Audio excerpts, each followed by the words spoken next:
Hello, my name is Rahul, and today I'll go over a simple patient deduplication workflow in MedPlum. Patient deduplication is an important problem in healthcare, not just for cleaning up your data, but also for enriching your data when you're pulling patient records from multiple sources. Today's demonstration will show a human-in-the-loop deduplication pipeline that proceeds in two steps. First, we will listen for changes to a patient and create a set of candidate matches for that patient. Next, we'll have a human review those matches and decide whether to merge or block those matches. So let's get started. You'll see here that we have 3 patient records, all for people named Alex Smith. The first 2 are clearly the same person, but the third one is clearly someone else. Even though they're clearly different ages, they all have the same birth date, 1970, January 1st, as a common placeholder when the birth date is not known.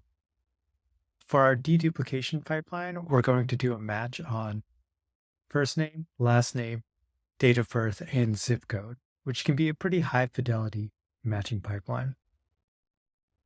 In addition to these patient records, we have clinical data associated with each one. So for Mr. Alex Smith, we can see that we have encounters that are linked to that patient. However, we've also got medication records in the form of medication requests, also known as prescriptions, but they are assigned to the second Alex Smith record. No Mr. So to trigger our pipeline, we'll first make a change to one of the patient records, which will then kick off a search for any kind of matching records. Okay, so let's go ahead and kick off this deduplication pipeline. So I'll make a change to Mr. Alex Smith and I'll give him a phone number. So let's just add a phone number here and it will be 5309. We'll say okay.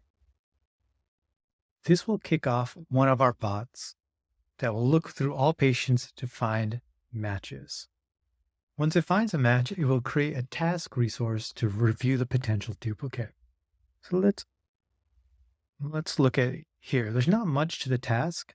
The real resource that represents the candidate match will be the risk assessment resource, which we'll talk about in a second. But here we'll see that there's the task kind of indicates whether or not this workflow is active and who should be performing this task. This is great for incorporating the deduplication review into your existing task-based workflow. Let's look at the candidate match in the risk assessment. So we use a risk assessment resource in a couple different ways.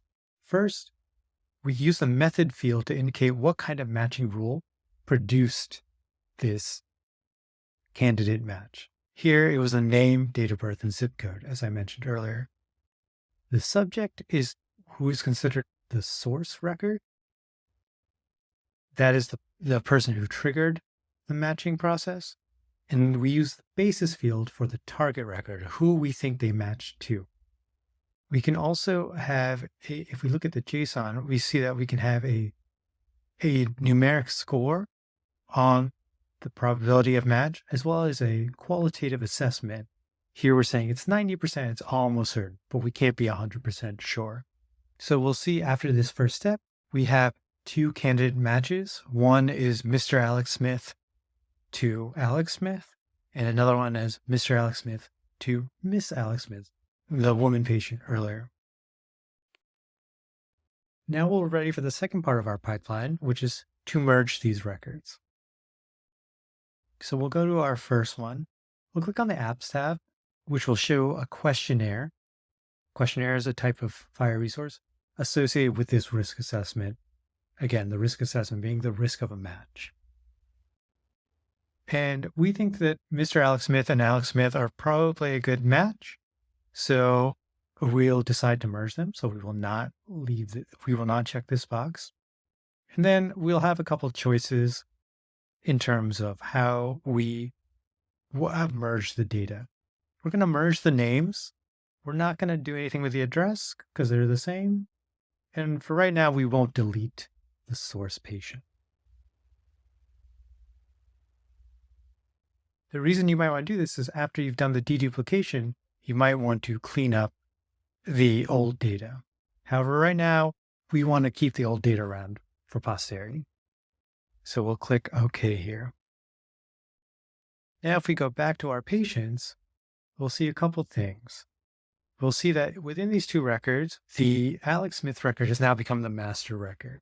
We see this because it is listed as active true, but the original Mr. Alex Smith record no longer is active.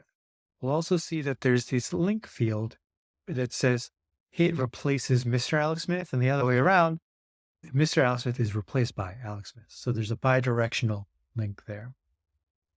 Additionally, we'll see that the encounter resources we had before have now been updated to point from Mr. Alex Smith to Alex, our target resource. So all the clinical data has now been merged to the target patient. Let's go back to our risk assessments, which are our candidate matches. And let's look at Alex Smith to Mrs. Alex Smith. Now, for this one, we know that a human has decided that they are not the same patient. So we're going to say, do not merge these records. Let's talk about what this does. This will add each record to a list such that on the next time we do a match, we know not to make a candidate out of them. So in this case, we say Alex Smith does not, these are called our do not match lists. So in this case, we have Alex Smith should not be matched with Mrs. Alex Smith, and reciprocally, we have Mrs. Alex Smith should not be matched with Alex Smith. And we can do these. So every patient will have their own do not match list. And when we trigger the first part of our pipeline again, we will skip over anything on our do not match list. It can be an arbitrary number of elements on each do not match list. Let's just take a quick look at the bots that perform both of these operations. So we have two bots here. We have our find matching patients, which is for the first step of the pipeline to generate the test and risk assessments. And the second step of our pipeline, which is the merge matching patients. So as a final step, I'd like to talk about some of the auditability and traceability aspects of this deduplication pipeline. So first, I'll show you how you can actually see who performed the merge operation. We click on Alex Smith, who is our merged patient. So first off, when we enter the patient page, we'll see in this timeline view that there was a change made to the resource to make this link to the other Alex Smith resource. And we can see the details here. If we go to the link property, you can see that we are linked to Mr. Alex Smith, and vice versa. If we go to Alex Smith, we can look at their details, Mr. Alex Smith, and you see that they're linked to Alex Smith. You see that they have a reciprocal connection. Mr. Alex Smith is replaced by, but Alex Smith replaces Mr. Alex Smith.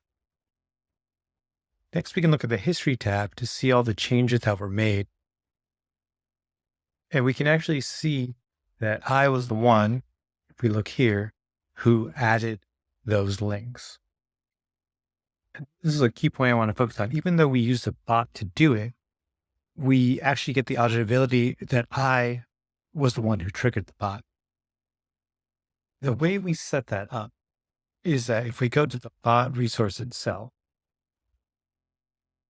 we click on Merge Match Patients and go to the Details tab, you can see that it has this one flag called Run as User set to True.